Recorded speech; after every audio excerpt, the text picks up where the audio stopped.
Hello, everyone. It is very good to see you. My name is Mark Dolfini. I am with Strategic Boardroom. I'm the chief strategist, founder, and it's good to see you. I'm really glad to be doing this. This was a pop-up uh, session that I decided to do last minute. So I'm broadcasting this across a couple different channels, and I had it was a opening in my calendar, and I thought, you know what, I'm just going to go ahead and do this and answer some questions. I want to make this very relevant for all of you folks. And so I go ahead and put that in there. Like, please let me know where you're from and what line of work that you're in. Charlotte is saying I'm located in the Metro Detroit area. Oh, I'm just your neighbor to the south. I'm in Indiana. We're having a heck of a winter, aren't we, Charlotte? Yeah, it's been brutal. Recently began a small business that provides affordable home rentals to working class families. Very good. All right. So, that is the line of work that I actually started in, was, doing, lower end type rental properties. And, in my area, it did not work out super well. Just, had some struggles. Most of it was just because I was buying properties that needed a lot of work, and I was undercapitalized, so I had lots of problems that I started out with. So I'm glad you got that. That's actually the reason why I wrote the book, The Time Wealthy Investor, and the Time Wealthy Investor 2.0 was to help rental property owners and not make the same mistakes that I did. So good for you, Charlotte. I'm glad that you're doing that. So if you are joining me today, let me know where you're from and what line of work that you're in, and we're going to get into this because there's a lot to cover in this session here. I know I've got some people watching on Facebook. I've got some people watching on YouTube. It is good to see you. And I am broadcasting also on Instagram as well. So give me just a second. Let me type this in here. I can't multitask because I'm a guy, right? We men don't multitask well. Oh, where you're from. There we go. So please let me know where you're from. And that is me saying that. All right, very good. All right, so for those of you who are just joining me, a couple of things too, just as a quick housekeeping thing. For those of you who are I've got a couple messages from some of you folks saying, "Hey, I want to make this, but I can't stick around. Is there any way I'm going to get a replay?" Yes, there will be a replay. This will obviously be on live. I don't know how long they're keeping lives up anymore on Meta. I think like they're keeping them for 30 days. I know it's kind of hard to track that. But also, Autumn, oh my gosh, it is so good to see you. Yeah, you're in Jersey, right? If I'm remembering right, I apologize if I get that wrong. It's very good to see you. I'm glad that you could join me. And if I think right, you're in the you do alterations. Yes. Okay. Yes, I am remembering you well. Okay. Yeah, it's really good to see you. I'm glad you can make it, Autumn. Well, thank you for joining me today. So we're going to get into this in terms of financial literacy. So here's what I want to do. We've got a ton of information to cover. Autumn, I don't know if you've been through this one yet. I know you've been through a couple of them. So Lauren is in Chicago. All right. You are my neighbor to the north. Lauren, I am just about 2 hours south of you in Lafayette, Indiana. So, let me know also what line of work you guys are in too, so I can kind of make this relevant for you guys. So glad you guys are joining me. Here's what I want you to do. I'm going to try to hit as much information as I can. And I have some natural stopping points baked in the cake for when you guys have questions. So just go ahead and type in your question, but make sure the question is fully relevant to like the full question. Don't just like, can you tell me more about that? Because that won't make any more sense 10 minutes after the fact. So if you have questions, type them out and I will get to your questions as you come up with them. And so just type them into the comments. And, and one other thing too, if you are signed up through EventBrite, I will be emailing you a copy of the replay. Like I said, like I mentioned, if you're watching this on Meta or on Instagram, I think they delete it after like 30 days now. I don't know. I think that's all across the board for lives, but it will be on YouTube. So if you'd like to go to my YouTube channel, you can find that there as well. All right, so let's get to it. So we're talking about financial literacy for business owners. Couple quick things too. Please don't try not to multitask. I know that you guys have a lot going on and you're trying to do this all the different business things that you've got going on, but just do your very best. Again, we're training our brains, right? We're trying not to get to do too many things all at one time. We're much more effective when we can be focused on one thing at a time. And not to mention, statistically, it actually adds to job satisfaction as well when you're not multitasking. So let's get to the agenda. So first and foremost, we're going to talk about the Viper framework. Then we're going to talk about the 4 core functions of business and then how those things relate directly to your financial statements. And then you might be saying, dude, where's all my cash? And this is a phenomenon called growing broke. So if you happen to be growing and in a growing business, but you're struggling for where all your cash is, you could be experiencing growing broke. And there's lots of ways you can grow broke. So we're going to be talking about one specific way, especially when we're in an inflationary environment. Then we're going to be talking about some resources that'll set you up for success today. That book I mentioned earlier, I apologize who that was that said that, Charlotte. So this book at the top right that you're seeing on the screen, that's my first book, The Time Wealthy Investor. That book's actually out of print now, but that was my first book. And I wrote that for mom and pop landlord investors who were really struggling with their business systems and architecture and things like that. So I since came up with an updated one. That's The Time Wealthy Investor 2.0. And all these books that I'm showing up there, you can actually get on Amazon. If you are interested, if you want to pay less and I can actually sign it and send it to you, you can find it. If you go to strategicboardroom.com, it's literally on the main page. Just click it. You can buy it here. But I'm not here to promote the book. I just wanted to bring that up because that is the foundation of where I wrote at a very deep level the Viper framework. And the Viper framework, it's an acronym for vision, infrastructure, process, execution, and reporting. So we're going to be spending the next 10 or 15 minutes on this, just so you can understand what this framework is all about. And this is a top-down approach to your business and to your life. So let's get started.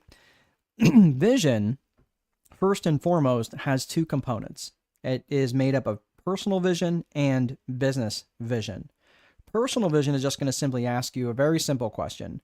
Where do you want to go, right? Charlotte, where do you want to go? Autumn, where do you want to go?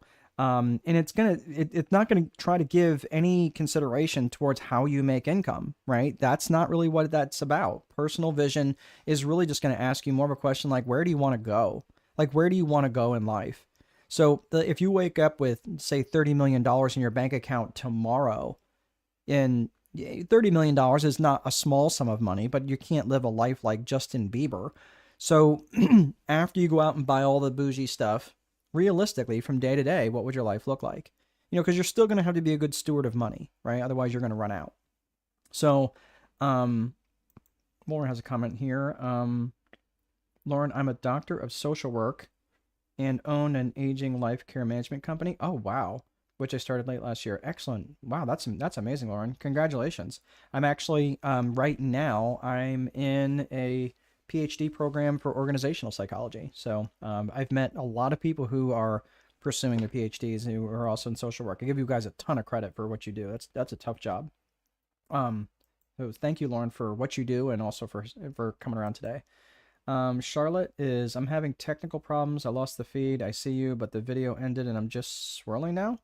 I'm not sure. Is anyone else having issues? Let me just make sure that I'm not speaking to a blank crowd. Can anyone else see me? Okay. Just want to make sure that someone else can see me before I move on. Okay, Lobro, thank you, appreciate it. All right, so all right, thank you, Autumn. All right, so I got a couple people that can see me. So hopefully, Charlotte, you will be able to get that sorted out, because if not, you may just hang in there. You said you can hear me. It sounds like your video will come back. All right, thank you, Shalandra. All right, so personal vision is going to ask you a very basic question. Where do you want to go? Where do you want to go in life, right? What do you want your life to look like? What do you want your relationships to look like? And if you're looking at this from that personal vision perspective, then you can look, once that's defined, then you can start to reverse engineer a business. And that business vision is going to say, cool, that's where you want to go. How are we going to get there? And that's what the business vision will do. And there's been many times where I have worked with folks who've never really given any consideration to a personal vision whatsoever. It's all been about their business vision. And the danger in creating a business vision without ever giving any consideration to a personal vision is that you end up creating a life that exists to serve the business. And I'm just telling you that that sucks. Like, I've been down that road and spent a decade or more chasing that business vision and you're like, hey, let me make 50 grand or 100 grand a month, and then I'll worry about that better life thing. And I was just telling you, like, I chased it. I was just chasing a ghost. So I'm not going to spend a ton of time on this because I do want to get the financial literacy piece, but I always have to remain in integrity and bring this to people, because this might be the only time they actually hear that, is that personal vision is very important. And think about this in the context of like a 100th birthday speech. You know, who would you want to be in the room, and what would you say to the people that were in the room? Okay. So I'm not going to get any further deeper on this. I do other things, other webinars around where this gets a little bit more unpacked. But just for right now, please take the time to say, like, what do I want my relationships to look like? What do I want my relationship with my spouse to look like? My relationship with my children, my mother, my father, my children, my siblings. Think of those things of who you would want a deeper relationship in your personal vision, and start writing that stuff down. Because if it's not written down, you're never, from a 1 to a 10, you're never going to be more than a 5. All right. So let's get into the business stuff. So thank you for that few minutes of that. So the business vision is really going to be important because it's going to dictate how efficient your dollars are working. So these 3 C's are really more about the DNA of your company. So the DNA of your company is fabricated by these 3 things, and that is your core purpose, your core values, and your client avatar. Those 3 things is what helps define the culture of your business. The culture, the DNA, basically how you do things. It's the basic construct of your business. So let's first look at core purpose. Core purpose it's simply going to ask, what business are you in and what problems do you solve? And you have to be specific about each one. Be really specific about what business that you're in and what problems your business specifically solves. Okay, yeah, that might work out, Charlotte. All right, well, yeah, we'll keep things rolling, but you can get this on the replay too. So the thing is, you really want to take the time to get really clear about what business that you're in, and almost be exclusionary to what business that you're not in. And I know for a lot of what's the word? The entrepreneurs, the serial entrepreneurs that are out there that hate to say, well, I don't want to limit myself. I want to make money all these different ways. The problem is that they're not creating businesses. What they're creating is jobs. They're creating jobs for themselves. If you're creating jobs for someone else to do, fine. But if you're creating jobs for yourself to do, that is not fine, because that's just going to make you very, very fragmented. And that's going to make your results also very fragmented. So get really clear about what problems that you specifically solve and what business that you're specifically in. All right. Next is your core values. Your core values is what matters to you about this business, and how would the world be worse off if you were no longer in business? And I know this sounds like super squishy, like, oh, geez, I don't really want to talk about core values. I get it. I do get it. I was kind of more like, all right, can we get to the meat and potatoes, or really what, around business? Here's the thing that I didn't understand when I first heard this. And I wished someone had told me this earlier. But the core values of a company it comes from the founder or the founders, right? The core values of a business is really just an extension of you, because your business is just an extension of you. So if you have to think about this, that the core values is what helps determine company culture. And your company culture and your company brand are inextricably linked. Think about it. Your company culture is what your employees and your vendors experience. Your company brand is what your customers experience. So those 2 things, the company from the core values, you're looking at organizational culture, and so company culture and company brand, right? Those 2 things are what are defined by your core values. So think about this from the perspective of like what things are important to you, and we learn our core values by our excesses. And someone thought one time I had misspoken and said, oh, you learn from your exes? I'm like, well, technically, yeah. And I'll tell you why that's actually kind of a funny analogy. If you have an ex, right?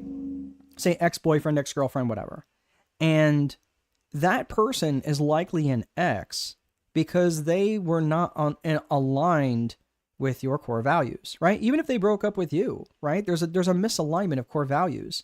And maybe down the road you're like, no, they were a good person and maybe I just wasn't a good fit for them, or maybe I got, dodged a bullet, right? Anybody have those, right? Well, I definitely dodged a couple of bullets.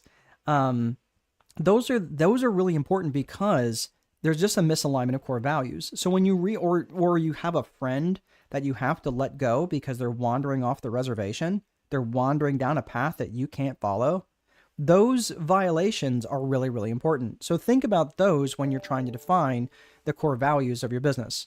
The last component is your client avatar. So we talk core purpose, core values. Now let's talk client avatar. Your client avatar is who specifically and ideally do you want to serve? Now, you might be thinking, what does this have to do with the price of green beans when we're talking about financial literacy? It all matters. And the reason why is because when you're spending money on lead generation or trying to compensate your salespeople on the best way of doing that, you want them to be efficient, right? Well, if you're not defining these things, especially with your client avatar, and you're just trying to advertise to everybody, it's really hard and really expensive to advertise to everybody because everybody's got different, they represent different client avatar. So this is where I want you to break them down between geographics, demographics, and psychographics. The geographics is where they are. The demographics is who they are, right? Are they married? Are they single? Are they educated? Are they not educated? Are they young? Are they old? What are the demographics that they represent? And finally, what are the psychographics? And that's how they think and how they buy. So when you're thinking about this in terms of psychographics, I want you to think of ALIA, ALIA, their attitudes, their lifestyles, their interests, and their aspirations and goals. And when you know this, and your salespeople know this, and your marketing people know this, and you're going to send, and they're trying to convince you to send out $5,000 worth of marketing dollars, and you have to respond back and say, well, I don't really know. How well do we have this avatar dialed in? Then you can be much more intentional about the marketing dollars that you're sending out. Something that I like to track is known as RMI, return on marketing investment. So if I'm sending out $5,000 in marketing dollars, how many of those dollars are going to bring back $1 under each arm? Right? How many of them, are they going to bring back 5 under each arm? Right?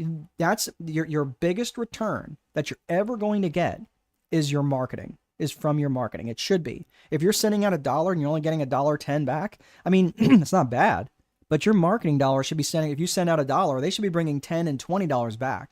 That's ideally what your marketing, your RMI should be. It should be multiples, not just mere percentages. So those are the 3 C's of business vision: your core purpose, core values, and client avatar. So, and that wraps up and puts the fries in the bag for the vision component. Again, you got personal vision and business vision. Now we're talking infrastructure, the bones of the business, right? These are the desks, the chairs, the software, things like that, right? Websites. Now, for those of you, again, you're here to learn financial literacy, part of your infrastructure needs to be actual accounting software, not just what you're doing on an Excel spreadsheet, but what you're actually doing in, it could be, there's all sorts of different accounting software. Personally, I like QuickBooks. I like QuickBooks Desktop, but QuickBooks has QuickBooks Online. They have QuickBooks Enterprise, all sorts of different, I think Xero's got a product out there. There's all sorts of different products. But my point is, when it comes to the infrastructure, you have to be thinking of what type of infrastructure you're going to be putting in place for your financial component. Okay, so if you don't have that, you might need to spend a couple bucks, and that's just what it takes. Don't go cheap on this. You want to be good enough, and for most companies, especially smaller companies, QuickBooks Online is fine. I'm not a big fan of it. I think it's okay. Like, I'm just not a huge fan of it. I'm much more of an accounting purist. That's my background. That's my degree. And I really like QuickBooks Desktop, but to be honest with you, it is expensive. I'm not gonna shortchange that. So that's the Viper framework from vision and infrastructure. Now let's look at process. Process is simply how you do stuff, right? It's, from a tactical perspective and a strategic perspective. There's two perspectives of process. And process is basically how you do things from, tactical part of process, rather, is how you do stuff from your standard operating procedures, your checklists, right? Your day-to-day things. That's your tactical day-to-day stuff, right? It's your opening procedures and your closing procedures. It's how you reconcile your checking accounts, right? How you prepare your bank deposits. Those are all things that you need to have written down so that you can turn that over to someone else to do. Okay, these are the sorts of things that you need to start thinking about as a business owner, is this tactical day-to-day stuff. Now, this also includes other aspects of your business. We'll talk about that here when we get to the 4 core functions. But I just want you to start thinking about from the tactical day-to-day stuff. When you're looking at strategic planning, which is the other side of process, that involves people, purpose, and promotion. I'm not going to spend a ton of time on this because it really isn't relevant to the financial literacy piece at all. But just understand that when you're looking at strategic planning, you're looking at your infrastructure and your tactical part of process as the boat, right? That's the battleship. And strategic planning is what you're going to do to take the boat out of the harbor, right? So you're not just moored at the harbor and just getting blown around by the economic winds or whatever happened to show up. Does that make sense? So it takes people outside your organization, and it also takes people inside your organization. Right. And those people outside might be the people that you're marketing to, right? I mean, it might mean a new market. It might mean that you're bringing on additional suppliers, different vendors.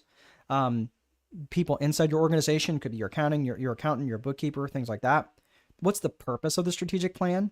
The strategic purpose might be to expand market share, right? So you're going to be investing money to expand into market share. That's a financial literacy decision. Right? So thinking about it from that aspect, the strategic purpose needs to be in alignment with what? It needs to be in alignment with your core purpose, right? Because if it's not in alignment with your core purpose, sorry, I have got a worse frog in my throat. If it's not in alignment with your core purpose, right? That's how you wander too much. That's how you get shiny object syndrome. That's why when you first start out in endeavor, it's really exciting, and all of a sudden you start hitting some rough patch in the road, and you're like, man, I'm just going to wander off and start chasing another rabbit. Ask me how I know. So that's why I'm saying, like, you really need to have a strategic purpose that's in alignment with a core purpose. Otherwise, it'll be like Starbucks starts selling chainsaws. It doesn't make sense, right? Starbucks sells coffee. It doesn't make any sense for them to start selling chainsaws. That's when you have a strategic purpose that's not in alignment with a core purpose. So that's why you have to define those two things. Then the last piece is promotion. Promotion is just letting people know who's doing what, right? Like, you're communicating outwardly to the people that you're trying to promote to, but you also are promoting a lot inwardly, right? The suppliers, the employees, right? And promotion is it's like communication, but communication is just telling someone once, right? Promotion is telling them over and over again. Does anybody have any teenagers? Right? If you do, you know what I'm talking about. All right. So that is the purpose, or I'm sorry, that is the process, right? Tactical and strategic. The next piece is execution. Execution is a good plan violently executed now is much better than the perfect plan executed next week. It's a brilliant quote by General Patton.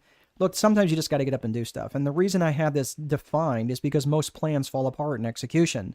And I know you folks out there who have 37 to-do things, to-dos on your to-do list today. And, right? And the reality is you're not going to get them all done because you have too many priorities. And having too many priorities has the same impact as having none. So that's where I break things down into a daily 5. And that daily 5 is up to 5 highly specific actions that you can take that are going to move the needle towards your vision or your strategic plan, right? So that's why I like to boil that down into my daily 5. Like, what are the actions that I'm going to take? And that leads us to our final one, which is reporting. And that comes down to lead metrics and lag metrics. Our lead metrics are based on our actions and activities. That's it. There's really nothing more than that. They precede the results, right? That makes sense. The lag metrics are the results of those actions and activities. So if you don't like the results, what are you going to change the results? You're going to move the goalpost? No, you're going to look at your actions and activities. So that's really, really critical when you're looking at all four of those things, or all five of these. When you're looking at vision, infrastructure, process, execution, reporting, that all ties together. All right. And that is the Viper framework. That's the Viper methodology. So now let's look really quickly at the 4 core functions of business. And this is really important because when you're looking at the 4 core functions, they involve these 4 things: lead generation, sales, operations, and accounting. And your customer's journey through your company happens in that order. First lead gen, then sales, then operations and accounting. So I want you to think about this when you're having conversations with people outside your organization. It starts in the lead gen, and then it'll flow naturally into the sales conversation where the sale gets closed, and then it gets handed off to operations and fulfillment. The job gets done, whatever needs to get done, and then finally is the accounting portion, which is where you get the money, right? And that's kind of important. But let me just make this quick point around lead generation, and then we're going to get into the accounting function. Lead generation, everything needs to support your lead generation function. Everything. Because you can have the best, most efficient business. You can be a paragon of virtue. Your sales technique's so dialed in, you can sell ice to Eskimos and voting booths to Castro, and you can still starve. So you can never, ever, ever take your foot off the gas when it comes to lead gen, right? Because without lead generation, you're out of business. Your sales function just continues on the conversation that started in the lead generation function. And it understands that effective selling is about finding solutions, not holding people's heads underwater until they say yes. So, I see you, mate. Thank you, Mick. It's good to see you. All right. Join us on Facebook, Mick Jackson. I see you, mate. Avon Lake, Ohio. Excellent. Charlotte made it back. All right, good. And hopefully you're able to see us. Sorry you were having some technical difficulties there. All right. So this is really important too when you're recognizing the operations function. So you had the lead generation function, you had the sales function. Now you've got the operational function. If you're going to get stuck in the operations, if you're going to get stuck anywhere, generally you're going to get stuck in the operations. You're going to get stuck fixing the cars, putting on roofs, building websites, whatever the thing, right? That's generally where you get stuck. If you're going to ignore something, it's generally the accounting function. And it goes something like this. Well, I've got more money in my bank account this month than last month. I must be doing okay. That sound familiar? And I'm just letting you know, there's no judgment here. I'm just letting you know, like, I have an accounting degree and I have said those very words. So I'm just telling you, the accounting function cannot be ignored because it's the function that collects the money. How many of you like money, right? Like that's it. Oh, it's Duff. Oh man, good to see you, brother. I didn't recognize. So, John Duffy, I'm not sure what you're going by these days. We flew on C-130s together. It's good to see you, man. Yeah. All right. We'll have to connect. I'm glad you can make it. So the accounting function, it obviously collects the money. The accounting function also pays the bills. And the accounting function tracks and measures everything that happened. But more importantly than all of that, which all of that is extremely important, it also forecasts, it budgets, it plans for what's going to happen next. So you have to think about this from a hot second. Are all of these 4 things the same skill set? No, they're not the same skill set. That's why you have to define your core values so you can hire people that are going to be that will align with those core values. You want to define your core values so you can hire people who are in alignment with those core values so you can start handing some of this stuff off. Right? So think about that from that perspective as we wander into the financial statements. So the financial statements, as we get into this, and thanks, Jack. It's good to see you. Great show. So I want you to think about this from a financial perspective. And here's what I'm going to say. Where are my numbers people? Are you a numbers person or not a numbers person? So go ahead and write it in the chat. Are you a numbers person or not a numbers person? And I'm going to tell you this. As you're going ahead and typing that in, I'm going to take a quick sip of my drink, try to clear my throat. Here's the thing. Whether you are a numbers person or not a numbers person, I want to tell you something. Accounting and bookkeeping isn't about numbers as much as it is about rules. So if you can play solitaire if you can play Candyland, if you can play checkers, you understand enough to understand the financial statements. Because it's about rules more than it is about numbers. Okay. So it communicates that in numbers, but I wanted to make sure that you understand this. Okay. So the financial statements, now for those of you who have been down this a little bit, like this might seem a little basic, we're going to get to some more advanced stuff at the end when we're going to start talking about percentage of sales method. We'll get into that. But if you can operate a 4-function calculator, you can understand this stuff. So the financial statements, there are several financial statements. The big thing, number one, is balance sheet and income statement. Now I'm going to make a big point here is that if you hear income statement or P&L, they are the same thing. Income statement, profit and loss, P&L, they are all the same thing. So if you hear someone say that, I just want you to understand that they are actually asking for the same thing. I'm an accounting purist, if you will. So income statement is something that that's the vernacular that I use. There's two main differences between balance sheet and income statement. I'm gonna unpack each one of these. The balance sheet is a snapshot of that business in time, and it measures all of the balances in their account. That's basically it. It measures the balances in all their individual accounts. The income statement basically is over a period of time, and it's going to be tracking different things, and but it's over a period of time. So it's again going to give the sum total of all the activity in each of those individual accounts. So this will make more sense here in a little bit. So let's look at balance sheet first and foremost. Balance sheet is made up of three things. A balance sheet is made up of three things. It is made up of assets, which is what is owned by the company, liabilities, what is owed by the company, and the equity, what it's worth on paper. So conceivably, if you have assets minus liabilities, what's left over is the equity. What's worth on paper is the equity. So you take the assets, subtract the liabilities, what's left is the equity. So that's the balance sheet. And that is, again, at a snapshot in time. So again, generally you're going to see these at the end of the month. But you can run them at any time. But generally you're going to see them every month when the accounts have all been reconciled, right? When basically say, yep, these are reconciled. We're going to lock the balance sheet and an income statement. Nothing else can be changed. And so you might see one that's at the end of October, 10/31, or an 11/30, which is your end of November. You're right, your 12/31, which is the end of December, right? Now let's look at the income statement. The income statement would be over a period of time, which might be 1 month or 1 quarter or 1 year, right?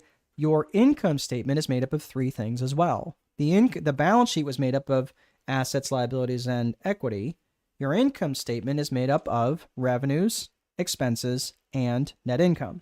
So when you're looking at your revenues, expenses, and net income over a period of time, you're thinking of your sales over 1 month period, for example. So from 10/1 to 10/31, that's the month of October.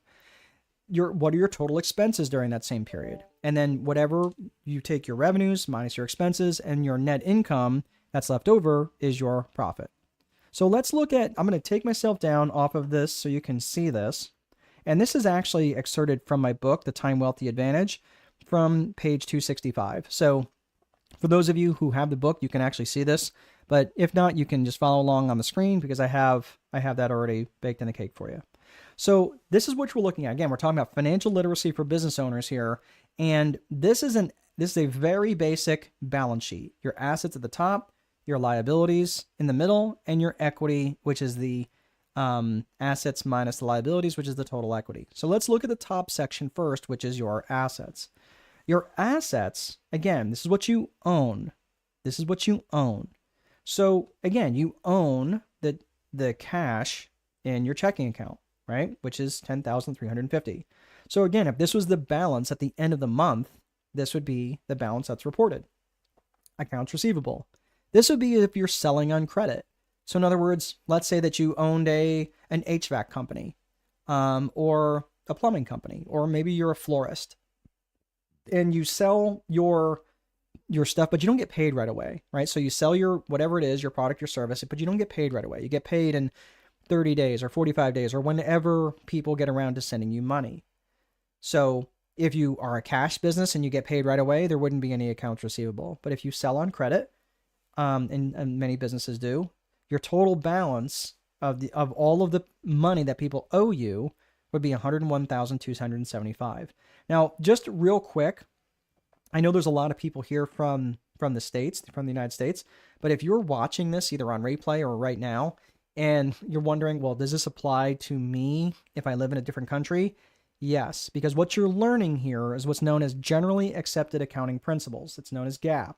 So when you're learning GAAP, generally accepted accounting principles, this is pretty well universal from an international perspective. And they had to come up with rules like this because otherwise people could report these things in all sorts of different funky ways. So I just want you to understand that. So let me get back to it.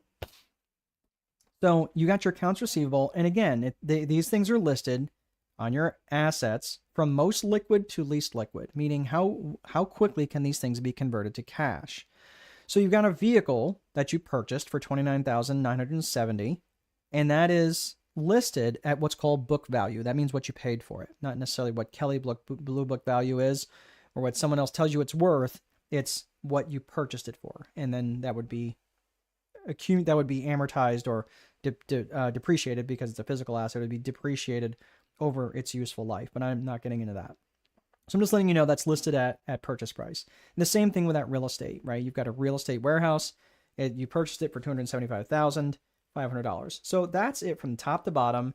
Most liquid, most convertible to cash to least convertible to cash. And your total assets equals $417,095. All right. So that again is what's listed at the top section of the balance sheet. Let's look at the bottom section. And that's your liabilities and your equity. So again, from here, it's just your shortest term debt to your longest term debt.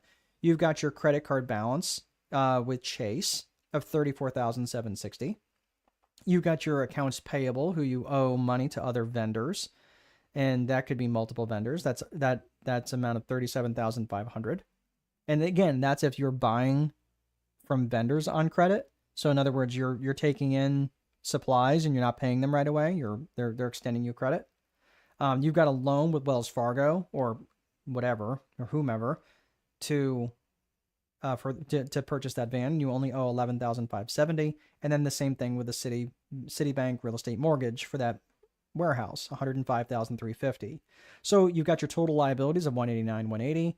Then you take your assets of $417,000 minus $189,000. And that equals just under $228,000 in total equity. So again, conceivably, if you took every single asset that you had and liquidated it, sold it, and paid off all the liabilities, that's what you would have left over, right? And that's conceptually, right? You obviously have broker's fees and things like that. But I'm just saying, and realistically, your van isn't going to be worth $30,000 anymore because it's obviously, it might be a few years old. So this is your total equity based on your balance sheet. So now let's look at your income statement. Your income statement is your P&L. Again, we're talking revenues, expenses, and net income. So let's get to it. So I'm going to, again, take myself down so you can see this. And at the top, you've got your revenues. At the bottom, you've got your expenses. And then you just subtract the two. And now you have your net income. So let's look at that. That very top section is you got your product sales of $75,000 and you got service sales of $39,000 for total sales of $114,000. Now, why would I care to split those off between product sales and service sales? The reason you'd want to do that is because you may want to track where your money is coming from, where your higher margins are. So let's say for argument's sake that your higher margins are in your product sales. So you'd want to increase your product sales as much as possible or over a certain percentage of sales. So if you look off to the right there where you see you're out of 114,000, see where it says 100%, and that's 100% of sales, right? 114,000 divided by 114,000 is obviously 100%. So if you look at service sales, 39,000 divided by 114,000, that's 34.2% of total sales. And that's called the percentage of sales method. Keep this in mind because we're going to come back to this later on when we start analyzing our financial statements. This is a very, very valuable and effective tool to know how well you are doing inside your organization. So keep this in mind. Keep that in your hat. We're going to come back to that one. So that is your total revenues. Let's look at your expenses. Your expenses at the bottom part of the income statement made up of various things like raw materials, like you're buying raw materials that you are having to make your products with, right? This is the expense. So over that period of a month, you bought raw materials. Over that period of the month, you paid for insurance, you paid out interest, right? You paid out commissions to your salespeople, and then you also paid out wages.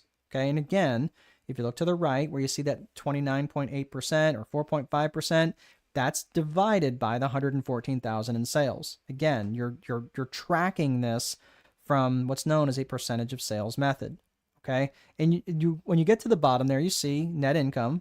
You made $17,680 in that month after all the expenses were paid. So not bad. You made a decent little profit. Okay. So that's your income statement.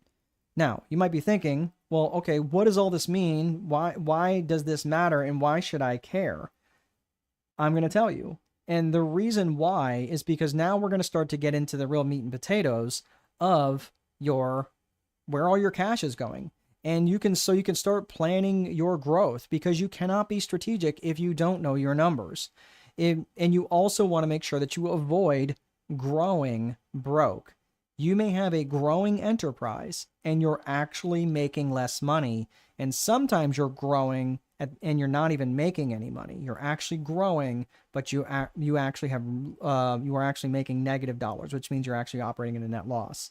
So let's understand what that is. There's 3 key metrics that I want you to pay attention to. And these are the metrics that are going to be a little bit more advanced for those of you who are trying to get an understanding of just true financial literacy. So number 1 is profit margin percentage. The other one is cash balance history. And the last is cash as a percentage of sales. There are plenty of other metrics that you can track. And, as a current ratio, liquidity ratio, I mean, you could literally slice and dice thousands of metrics. And I'm not getting into all of them. I'm just getting into these 3. To me, these 3 are always ones that I'm always going to track personally. And you're going to understand why here in a second. So let's go back. First, we're going to do the profit margin percentage. Let's get into this one, because this one is probably the most important in my mind. Well, they're all important, but this one's really, really critical. So let me get myself down at the bottom of the screen again so you can see this. So if you're looking at the right side of the screen, I'm going to go ahead and circle those numbers. Those are the percentage of sales. So again, you're looking at total sales of 114,000. And again, let me just go back and look at this number at the very top. And that's what we're looking at, is that 75,000 is 65.8% of 114,000. Your service sales are 39,000 divided by 114, which is 34.2% of sales. Okay. This is important to track, just like I mentioned before. So again, you're doing the same things, and you're going to do it with your expenses. And before I go on, I just want to make this quick point. So imagine, you might be thinking, well, why does this matter? Well, let's pretend that your sales let's say your sales go to 150,000. Okay. Your sales go to 150,000. Would it make sense for your raw materials also to increase? Yeah, it would make sense that your raw materials also increase, because you're using probably more raw materials. That makes sense. But let's say your sales go to 150,000 and your raw materials go to 70,000. So basically your raw materials doubled. It went from 34,000 to 70,000. Okay. What is the numbers that you would be expecting to see with your raw materials? So let me do the math real quick. So if you've got 150,000 divided by 70,000, oops, sorry, I did that wrong. Did that backwards. 70 divided by 150. So as a percentage of sales method, your raw materials went up to 46.7% of sales, up from 29.8% of sales. Well, now you have real numbers to track. It's not that the fact the raw materials went up. You were expecting it to go up. You weren't expecting it to double. So that's now going to give you a real way to compare apples to apples when you're comparing period to period. So you can actually track your numbers and go, oh my gosh, yeah, why did my wages go so high? They were at 39.5% 45% of sales, and now they're at 48% of sales. Why are my wages going up so much? Well, maybe you're using more overtime. Maybe you need to hire some people so you're not paying so much overtime.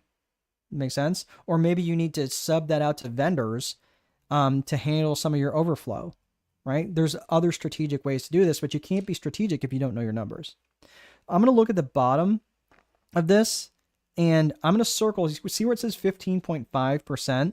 That's really important. That's known as my profit margin percentage. My profit margin percentage. So let's take a look and see how this is really important to what's going on in my business. Let's pretend you have a business and you, in 1 month's time, you have $10 in sales. $10 in sales. Your expenses are $8 and your net profit is $2. 10 minus 8 equals 2. Your net profit margin percentage is 20%. It tracks pretty easy. Now, let's pretend that your expenses go up $1. So your expenses go up $1. Your expenses go from $8 to $9, but you still want to maintain that $2 profit margin. Okay, so in order to maintain that net profit margin, you're going to increase your expenses. Your expenses went up to $9, so you're going to increase your sales. You're going to increase your pricing $1. So your prices go up $1. So now you have a net profit of $2. 11 minus 9 equals 2. Except what happened to your profit margin percentage? It declined. It went down. Your business is now less efficient at keeping money. Your business is now less efficient at keeping dollars in your organization. You're actually making less money because the money that you can buy with $2 is worth less. So what would you actually do to maintain your profit margin percentage of 20%? Well, you would need to increase your revenues by $1.20, not just by $1. So now you go from $11 to $11.20 minus 9. Now you have a net profit of $2.20, which brings you to a net profit margin percentage of 20%. This is how companies grow broke. They're increasing their revenues. Let me get myself back on the screen here because I'm going to make this really profound finger wagging. Here's the reality. If you're growing your revenues, but your profit margin percentage is declining, this is how companies grow broke. And I'm telling you, there's lots of ways for companies to go broke. This is probably the more common one. And the reason why is because so many business owners have a bad relationship with money. They feel bad about asking for more money from their suppliers, or from their customers rather. They feel bad about when a supplier comes to them and asks them for more money and you're like, dude, like, and they just go, oh, okay, right? Like, again, if prices have to go up, that's fine, but make sure you understand why, right? Reasons build trust. Understand why, and then pass along those price increases by the same margin to your customers. It's not your job to buffer them from that. You can, I mean, if you have lower prices and you're trying to maintain a certain margin, that certainly has worked well for Walmart, but you don't have the pricing power of Walmart. You don't have the infrastructure of Walmart. So you really have to make sure that you're always increasing your prices to maintain your profit margin percentage. That is how you'll prevent from growing broke. All right, so let's get to the next component of this.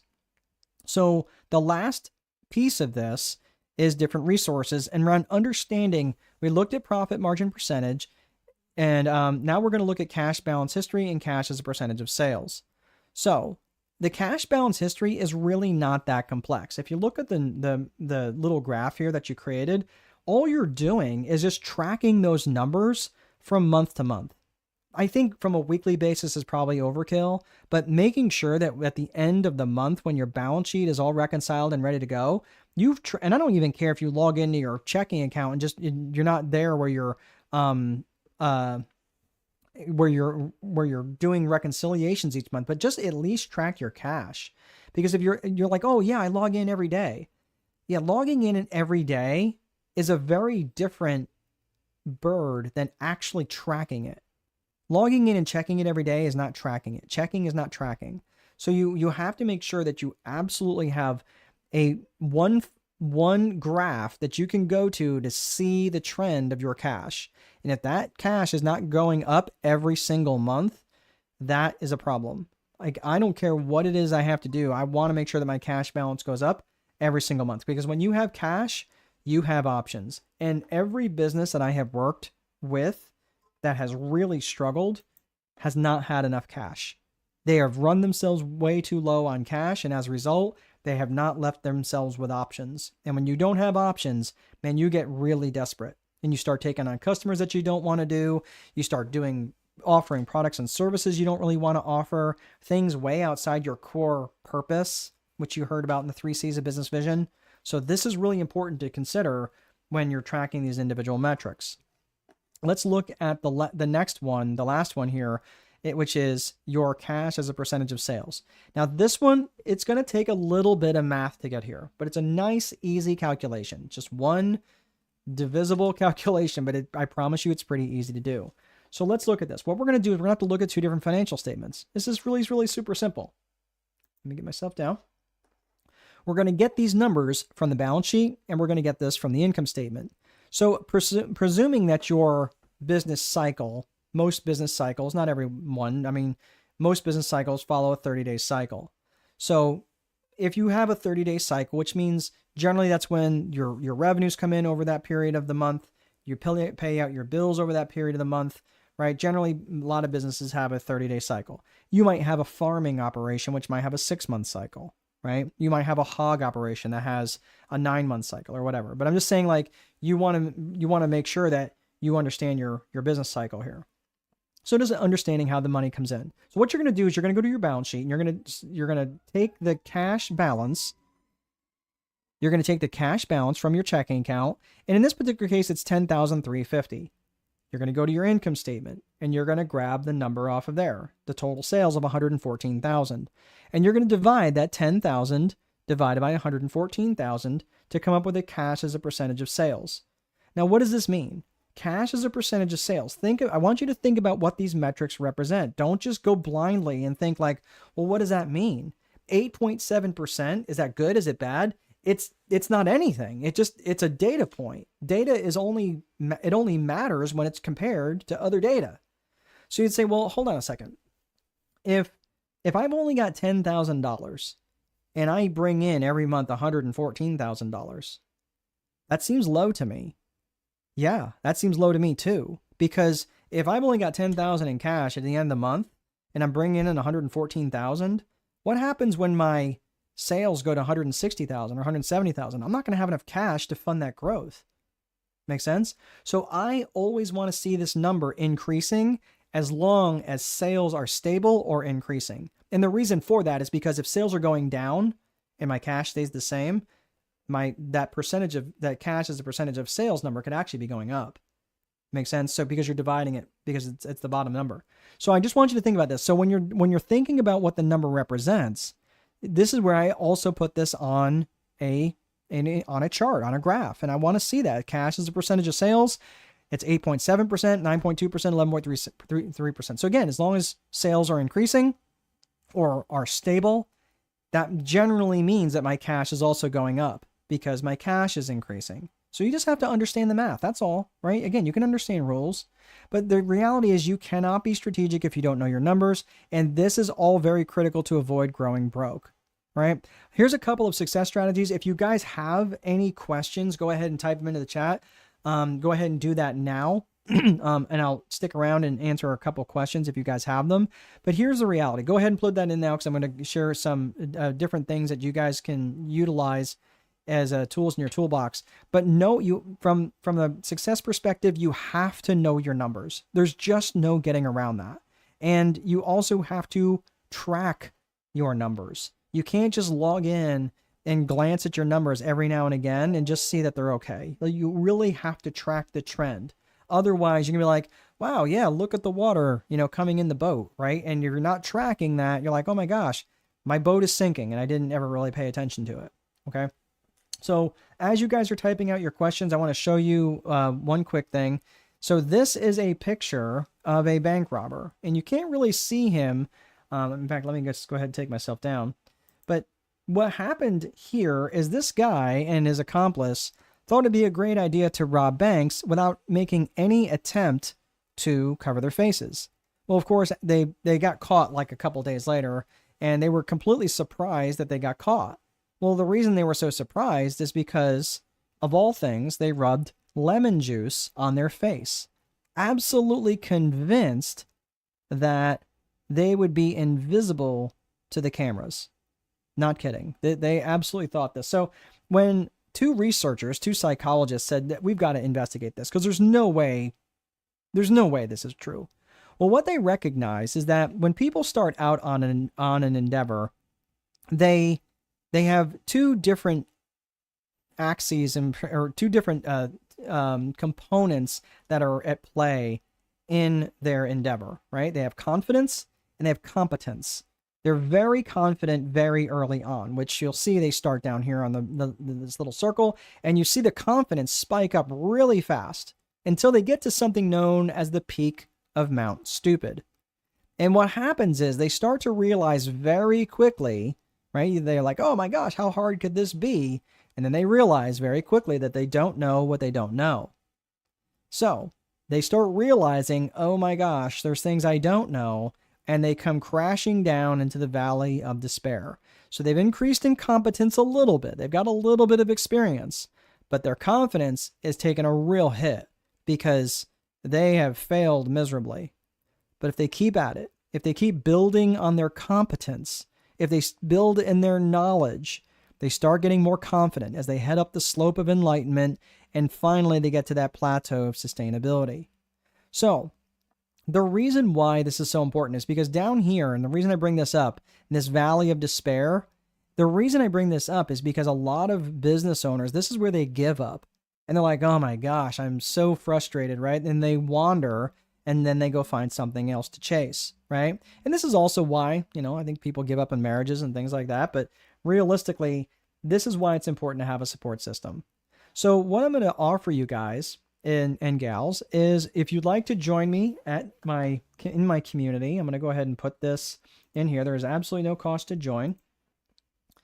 And this is Strategic Boardroom on School. And we just have conversations in there from time to time. Sorry, my notes start to run all of a sudden. And there we go. So if you guys would like to join me there, you're more than welcome to. Like I said, there is no charge for that. I don't see any questions. I'm really okay. I don't see any questions, but thank you guys so much for hanging around. I know this was kind of a pop-up, and I just kind of do this on short notice. So thanks for stopping in. And for those of you who joined me on Instagram or YouTube and Facebook, thanks for stopping by. I really appreciate it. Good to see you guys. And if you would like to join the community, you're also welcome to join there as well. For those of you who did join through EventBrite, you will be getting a copy of this replay sent to you in your email inbox in a few days. Thanks so much for hanging around, and I'll see you guys in the boardroom. Take good care.